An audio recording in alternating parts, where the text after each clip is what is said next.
75 लाख, पुढच्या वर्षी 1.5 कोटी, त्या पुढच्या वर्षी 3 कोटी भाडं आणि आता 4 कोटी रुपये भाडं आहे मला, लक्षात घ्या. आणि मला 2च लाख क्रशिंग होतंय. 4 कोटी भाड्याला 200 रुपये टनाला ती झालं, 100 रुपये टॅगिंग, 300 रुपये टनाला चाललेत. पूर्वी कसं होतं 100 रुपये टनाला जात होते. आणि आता काय झालंय, ह्याचा सगळ्याचा हिशोब घालायचा. बरं, मी तुम्हाला 3,000 आबा 2 मिनिटं आता मध्येच थांबवतो. माझा मुद्दा आहे का फक्त माझा आता 3,000 रुपयाला तुम्हाला मान्यच आहे. पण आता माझ्यावर काय व्हायला लागलंय, मला जे 2765 रुपये बँक देते मला, आणि 2765 रुपये बँकेतनं दिल्यावर मी 2800 रुपये समोर देतोय. आता तुम्ही म्हणता 2900 रुपये द्या. नाही, त्याचा तोटा काय होतोय माझा, ऐका ना माझं. तर पुढची जी शेवटच्या 15 वाड्यातले बिल आहेत ना, ते अंगावर पडणार माझ्या.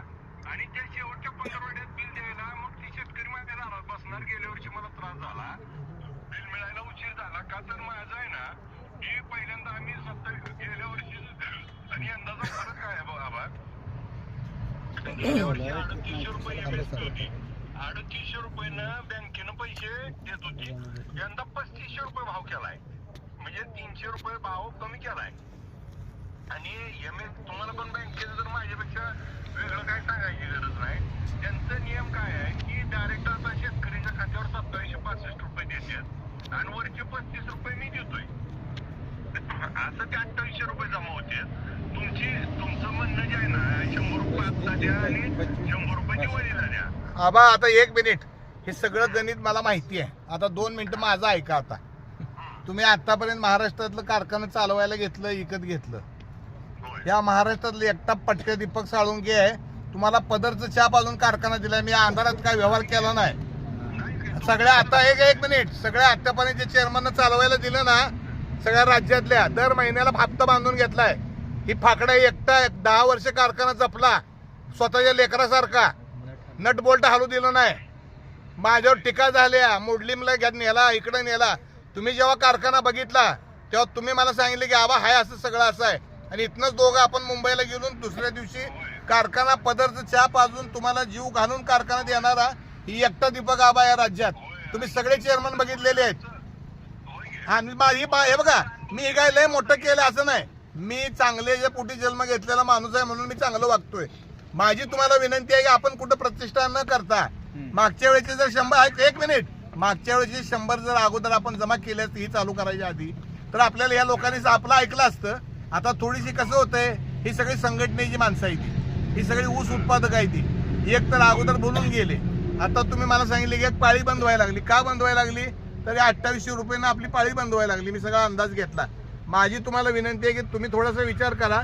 तुम्ही अडचणीत आहात मला माहिती आहे, तोट्यात कारखाना चालू आहे हे पण मला माहिती आहे.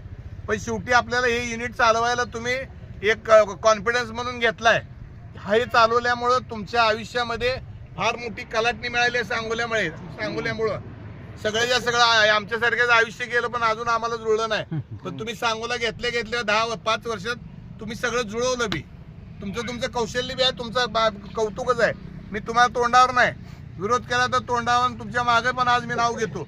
ही संघर्षात या माणसाने एवढं सगळं उभा केलंय. माझी विनंती आहे, या लोकांची बी मी यांना विनंती केली आहे. तर यांचं म्हणणं असं आहे की पहिले एक 100 आमचं जमा करा आणि आता तुम्ही जे 200चं पत्र दिलंय ते पण 100 द्या आणि पुढच्या ह्याला हे द्या. म्हणजे तुमचं उद्यापासून पाळी बंद सुद्धा होणार नाही. त्यामुळे काय होतंय, शेतकऱ्याचं बी नुकसान. मागच्या वर्षीचं 100 आणि तुम्ही दिलेलं जे पत्र आहे 200 देतो म्हणलेलं आहे, त्यातलं द्या 100 आणि दिवाळीला पुन्हा 100 द्या. म्हणजे पुन्हा यांचा काही प्रॉब्लेम नाही. त्याच्यावर थोडा विचार करा आणि त्याच्यावर संध्याकाळी निर्णय सांगा. आबा आपण 1 रुपया रातभर जर वाजवला तर त्याचं काही 2 होणार नाहीत. माझी पण तुम्हाला एक विनंती आहे, त्याच्यावर तुम्ही आबा विचार करा.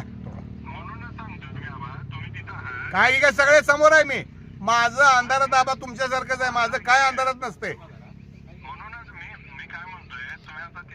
आणि या लोकांचा गैरसमज व्हायला लागला. आबा जाणीवपूर्वक येईना, हे जण आबाचा अंधारात काय झालंय काय हे सांगायसाठी मी आलोय. आणि ह्यांना बी मी ठणकावून सांगितलंय, कारखाना देताना मी पट्ट्यानं चहा पाजून दिलाय. 10 वर्ष पदर पैशानं कारखाना सांभाळलाय. ही आबा कारखाना तुम्ही स्वतः बघितलाय.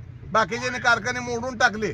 माझ्यावर 10 वर्ष टीका झाली की ह्यानं मोडलीमला ऐकला कारखाना, तिकडं नेला इकडं नेला. प्रत्येक निवडणुकीत मी सोसून कारखाना सांभाळला. एक मोटर चोरीला गेली तर मी फौजदारी दाखल करून ती मोटर माघारी आणायला लावली. ही मी एवढं मोठं माझं त्याग बी आहे सांभाळण्यामागं, तर थोडासा सहानुभूतीपूर्वक तुम्हीच विचार करा आणि 4 वाजेपर्यंत काहीतरी निर्णय ह्याला मला सांगा. माझं म्हणणं काय बाबा माहिती आहे का, तुम्ही आहात ऐका, तुम्ही आहात आहात तिथं, हाय समोरच आहे, सगळ्या समोरच आहे, मी स्पीकरवर टाकलाय फोन. तर तुम्ही काय करा माहिती आहे का, माझी अडचण समजून घ्या आणि एक काम करा. आता तुम्ही जे म्हणताय 2900 रुपये हप्ता द्या, 100 रुपये मागची देतो उद्या, आणि 100 तुम्ही जे 2900 म्हणताय त्याच्याऐवजी तुमचा मान ठेवून 2850 रुपये देऊन 150 रुपये दिवाळी देऊ. मी तुम्हाला पत्र पाठवतो.